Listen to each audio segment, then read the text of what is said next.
আজ ডোডোকে স্কুল থেকে আনতে গেছিলাম। তারপর আমি এই পুঁটি মাছগুলো দেখতে পেয়েছি। এই মাছগুলো আমার খুব পছন্দের মাছ, তাই নিয়ে চলে এলাম। তারপর এক চুটকিতেই রান্না করে ফেললাম, তাই তোমাদের সঙ্গে শেয়ার করব। চলো দেখতে থাকো। মাছগুলো আমি কেটে ধুয়ে নিলাম। তারপর আমি এর মধ্যে নুন আর একটু হলুদ দিয়ে মেখে নেব। এদিকে আমি কড়াইয়ের মধ্যে খানিকটা বেশ সর্ষের তেল ঢেলে গরম করে এর মধ্যে আমি মাছগুলোকে দিয়ে দেবো। তারপর আমি মাছগুলো লাল করে ভেজে নেব। ভাজা হয়ে গেলে আমি এদিকে পেঁয়াজ আর টমেটো পেস্ট করে নেব। তারপর কড়াইয়ের মধ্যে পেঁয়াজ ভাজা করে তারপর এর মধ্যে কালো জিরে আর কাঁচা লঙ্কা আর কয়েকটা কালো সর্ষে দিয়ে যে পেস্টটা আমি বানিয়েছিলাম এটাকে আমি ঢেলে দেবো। তারপর গ্যাসটাকে কমিয়ে আমি এটাকে নাড়তে থাকবো।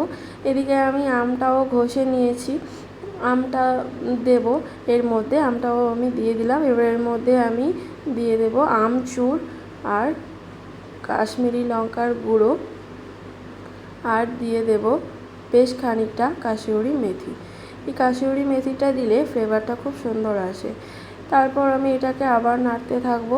তারপর যে ভাজা মাছগুলো ছিল আমি এটাকে ঢেলে দেবো। বেশ খানিকটা জলও দেব, খানিকটা নুনও দেব, দিয়ে ঢাকা দেব। তারপর আমি ধনেপাতা দিয়ে দিলেই রেডি আম পুঁটি। তো খুব ভালো লেগেছে, তোমাদের কেমন লাগলো জানিও।